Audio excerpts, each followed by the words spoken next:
Hi ladies, hi gents, this is Cindy, Palm Springs Cindy, and I'm here today to talk about my Me Too story.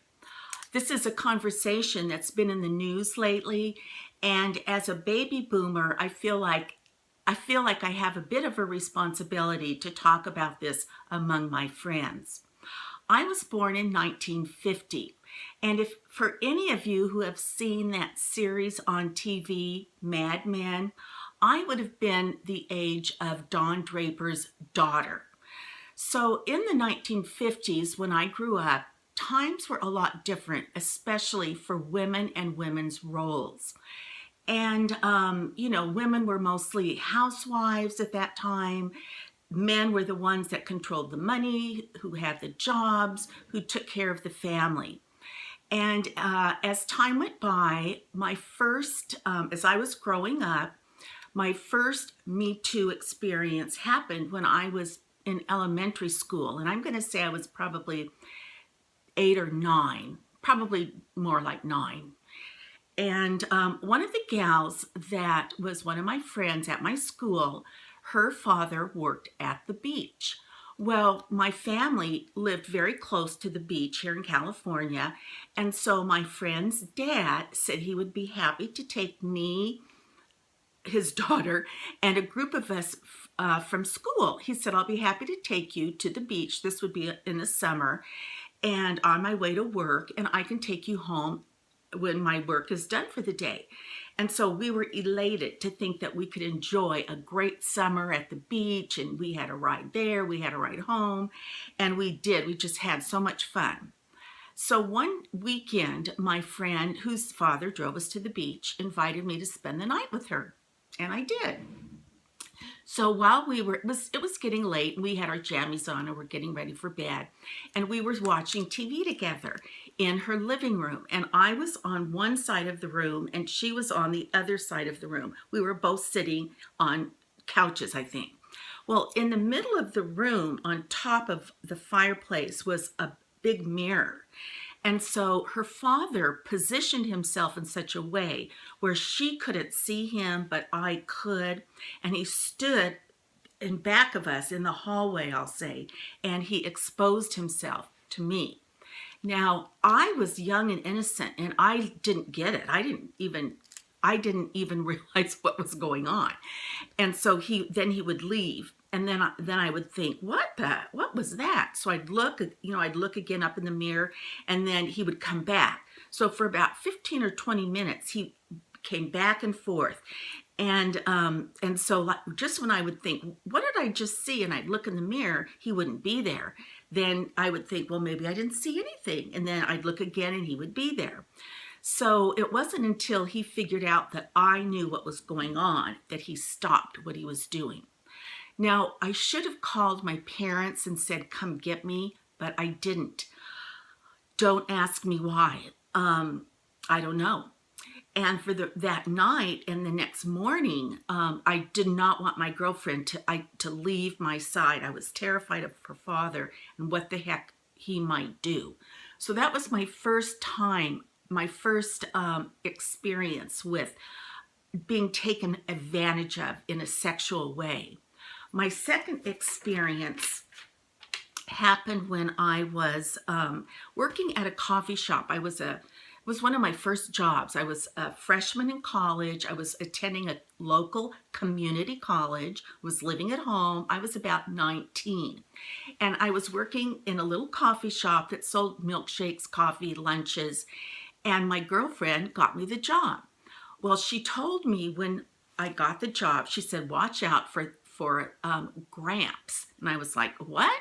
And she said, well, the owner's father, we call him Gramps, works there and he can be really creepy. And I thought, okay, well, what does that mean? I was just happy to have a job. So I started working, and sure enough, every time I would bend over to get ice out of the ice machine, or I would have to bend over to get a cup or whatever, Grandpa, would come by and feel my bottom. And he wouldn't just pinch it or pat it. I mean, he was taking advantage of me.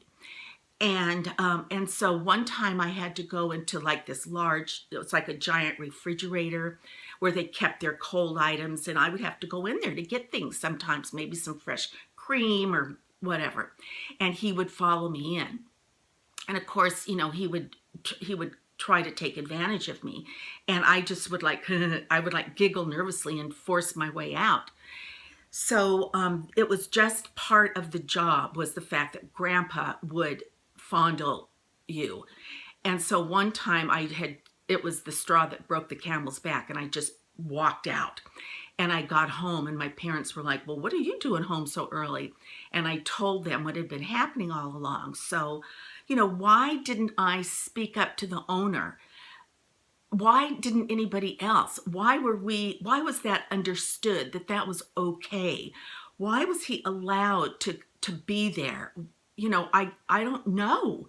And why didn't I speak up? I mean, nobody else did, obviously, but I didn't either. I just quit my job when really I was the victim, and now I didn't have any pocket money.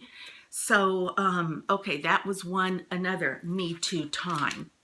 A third Me Too experience in my life was about 6 months after that. I had to find another job. I was still going to my local community college, still living at home, and I got a job at a very nice hardware and houseware store, not very far from where my folks lived. It was very clean, very nice, and I worked in the housewares department. I was in charge of like unboxing the dishes and putting them on the shelves and keeping the shelves clean, things like that. Well, the housewares department was on one end of the store and the hardware was on the other end of the store. And whenever I had to ring someone up, let them purchase their item, I had to walk into the hardware store. And in those days, it was a real push button cash register where I think you pressed a button and the drawer came out. I don't know that I went like that.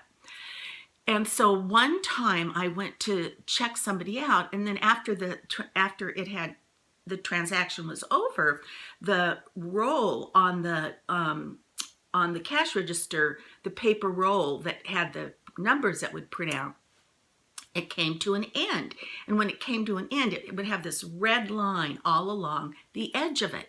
So I had to call for help because I didn't know how to change that kind of the register tape. So there was an assistant manager who was an older man, and he was kind of creepy. I knew that, but nothing had happened to me yet. So he helped me change the cash register roll, and he started doing things like this. He would say, he would take the roll out and he would say, how you know that it needs changing is it gets red all along this line. And I said, yeah, I know. And he said, it's having its period. Are you having your period? Cash registers, they get on their period too. And it was like, ooh. And I thought, we don't talk about things like that at my house. And it was creepy. It was totally inappropriate. And so furthermore, because it was a hardware department, they sold things like hammers and nails and pipe. And they also, of course, sold nuts, bolts, and screws. And for all of us that know, screws come with a male end and a female end. So anytime there was inventory or something being sold that had to do with a screw, he would come, he wouldn't just say it, he'd get close to me and he would say, now about the male end and the female end, and what that's all about. And he would just act it out and go on and on. And so needless to say, what that did to me, even though I was working in the housewares department, I still had to go up into the register area. And so I was nervous and anxious to use the register near him. I would watch to see what was being sold, so if it didn't have anything to do with nuts and bolts, so I could breathe. And it just made me miserable knowing that he was about and could at any minute spring something on me. And one time I walked into our employee lounge and he had a woman up against the wall and was making out with her. So it was not that was my another one of my Me Too experiences. And my last Me Too experience had to do when I was older and I was teaching. And I was teaching in not a traditional environment. I was working in an alternative ed environment. And so we met with families and with students in our offices. It was a small staff, just a handful of women, and we had an assistant principal who was there to sort of oversee and take care of the administrative side of things.